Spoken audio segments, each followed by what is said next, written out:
Welcome back to NATCH. I'm Amber Hardman and I'm joined by Richard Norton. Welcome back, Richard. Thank you, Amber. Now, before the break, we were talking about a little bit of your training with the police and some of your bodyguard work. Can you elaborate on what we were just talking about? Yeah, absolutely. You know, what I was talking about is the idea of defence and everything. You know, and the difference with somebody in law enforcement is the same as when I was a bodyguard or worked on doors, is you can't run away from a situation. Yeah. You have to see it through to a conclusion. I mean, that's different from the normal punter, like even yourself. Your job is just to do enough to be able to get out of dodge, as we say. So my job is really to be able to show people how to basically not get knocked out, to survive what we call the ambush, get into a tactical state to then control a situation. And if you remember, even a few weeks ago, there was a big article about emergency response, like ambulance people. So many of them were getting assaulted. They're going to areas, you know, where there's drug problems. People on stretchers are suddenly bounding off, knocking the ambulance guys out or strangling them or whatever. And there's a real need to understand self-defense relative to that situation, which is very different, again, from somebody just being in a pub. And that's what we're trying to do is, you know, is help people in a position that they can't just back away. How do I survive what we call the ambush and get into a position of doing whatever it is they do? And you said had some first-hand experiences when you did some bodyguard work, is that correct? Yeah, I started bodyguard work that was through, you know, my dear friend and partner Bob Jones, and we started with the Rolling Stones in 1973. That's very exciting. I know, what an introduction to rock and roll. Definitely. And so that went on, and it snowballed. Paul Dainty, you know, who's still, you know, one of the best-known entrepreneurs in Australia, brought them out. And from then on, he brought Joe Cocker out, Linda Ronstadt, James Taylor, you know, worked with all these people, Fleetwood Mac. So I was on the road for as long as 15 years. And again, it's almost like being a policeman. You know, you have a responsibility to look after somebody else. So there's a lot of experience I gained from hands-on kind of work in those situations, being in so many different countries and dealing with different levels of violence.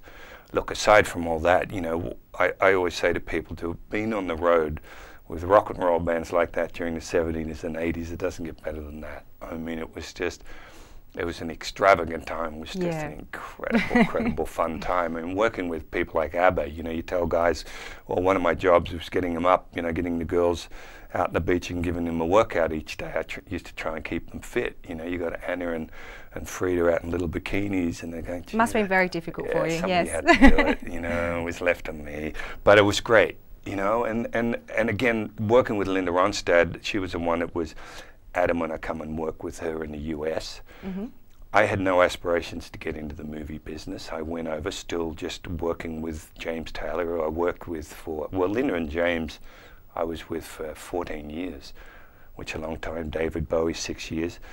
The movies, as I say, started with Chuck Norris, and after doing it a little while, I thought, wow, this is a cool way to make a living, you know? And I just followed that course. And I must say, I got to the stage where, with bodyguard work, if you start to think about your own mortality, it's time to give it up. You remember that film, The Bodyguard, with Kevin Costner? That was kind of that theme, and I can totally relate, because... So there is, you know, maybe a lifespan in how much you can do that kind of job, or...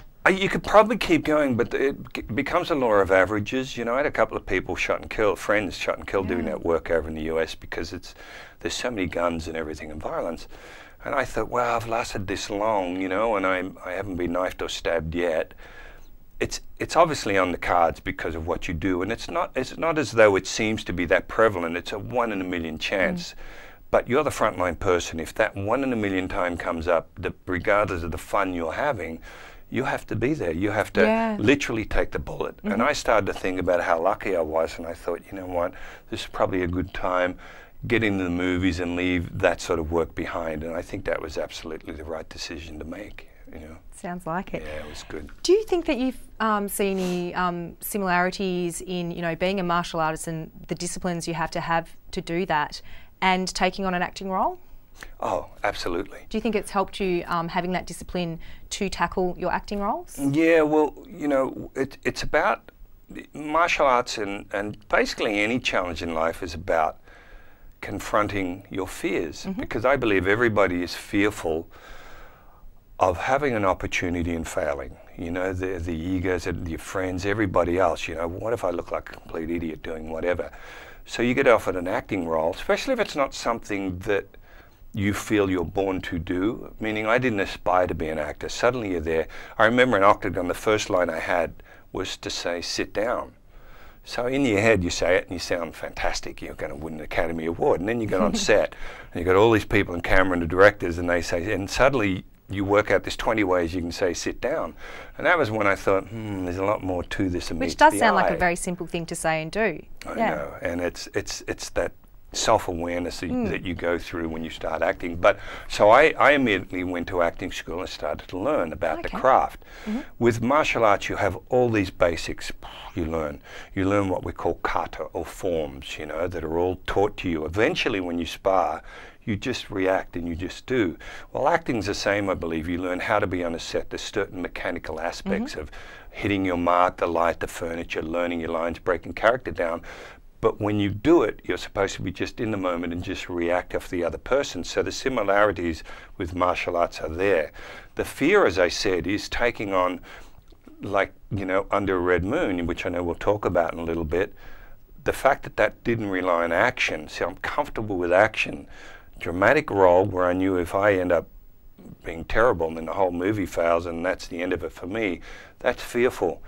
But I know with martial arts, it's like doing a board break. You don't, it's not the idea of breaking boards, it's the idea that you look at a whole stack of tiles or boards and go, I can't do this, I'm going to break my hand. But when you do it, it's the idea of overcoming an obstacle and getting strength from that. And tiles just represent, say, an acting role. It's easy to walk away and justify why you shouldn't do it. The hard thing is to go through it and say yes, which wakes your spirit up. And that's when you say, okay, well now I've got to work out how to bring myself up to the level where I won't feel silly and I will be able to do it. So you do the necessary work and homework and character breakdowns. Give it the best you can, and what I call dare to participate. You step into the arena and do it.